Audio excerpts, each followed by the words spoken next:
કચ્છના સુંદર લોકેશન્સમાં બનેલી ગુજરાતી ફિલ્મ વાકી ચૂકી લવ સ્ટોરી સંબંધોના તાણાવાણા અને કલાકારોનો શાનદાર અભિનય. દિગ્દર્શક બની ગૌતમની ફિલ્મ વાકી ચૂકી લવ સ્ટોરી તેના શીર્ષક મુજબ જ સંબંધોની ગૂંચવણ અને પ્રેમની એક અનોખી સફર છે. આ ફિલ્મમાં માત્ર વાર્તા જ નહીં પણ દરેક કલાકારના અભિનયમાં પણ એક અલગ પ્રકારની લડાઈ જોવા મળે છે. ફિલ્મમાં ડેસ્ટિનેશન વેડિંગના માહોલ વચ્ચે જ્યારે ભૂતકાળ અને વર્તમાનનો સામનો થાય છે ત્યારે જે ડ્રામા સર્જાય છે તેની કલાકારોએ અત્યંત કુશળતાપૂર્વક પડદા પર જીવંત કર્યો છે. ભાવિન ભાનુશાલી મુખ્ય પાત્ર દેવ તરીકે ભાવિને ખૂબ જ પ્રભાવશાળી કામ કર્યું છે. તેની ચોકલેટી સપનું હોય સાથે તો સૂતો રહો, હકીકત હોય તો જાગતો રહો.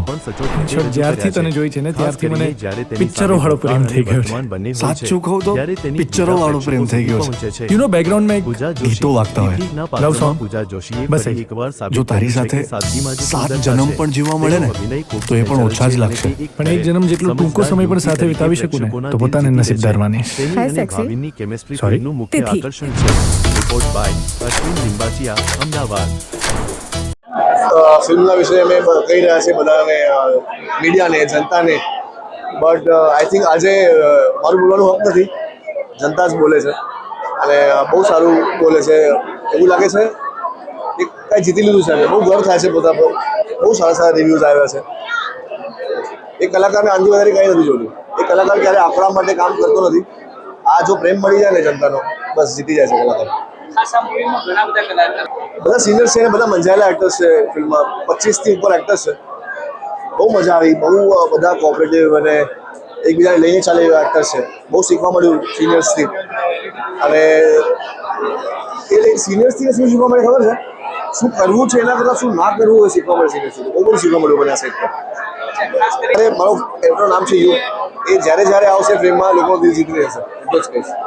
નમસ્કાર, હું છું પરીક્ષિત કમાલિયા, એટલે કે વાકી ચૂકી લવ સ્ટોરીનો દેવ.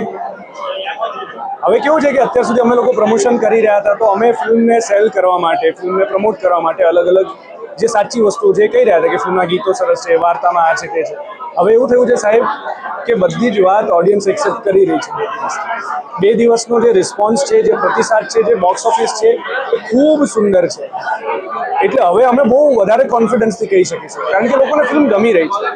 ફિલ્મનો પ્રકાર કોઈ મેસેજ અથવા પ્રીચી બનવાનો નથી. ફિલ્મનો પ્રકાર માત્ર ને માત્ર લોકોને એન્ટરટેન કરવાનો છે.